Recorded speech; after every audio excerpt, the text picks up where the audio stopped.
Shock சசிகலாங்களா? யாருக்கு அது shock Sasikala? அவங்களா மேம்? அவங்க ரெகுலர் கஸ்டமருமா அவங்க. அவங்க வருவாங்க, சாரீஸ் பார்ப்பாங்க, ரேட்டு பார்த்த உடனே ஷாக் ஆகிட்டு கிளம்பிடுவாங்க. அதனால தான் அவங்களுக்கு ஷாக் சசிகலான்னு பேர் வச்சிருக்கோம்.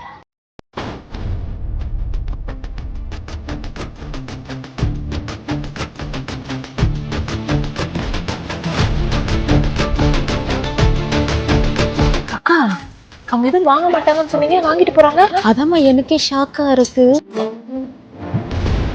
நம்ம T2K ஆடி சேல்ல ஷாப் பண்ணதுக்கு ரொம்ப நன்றி மேம்.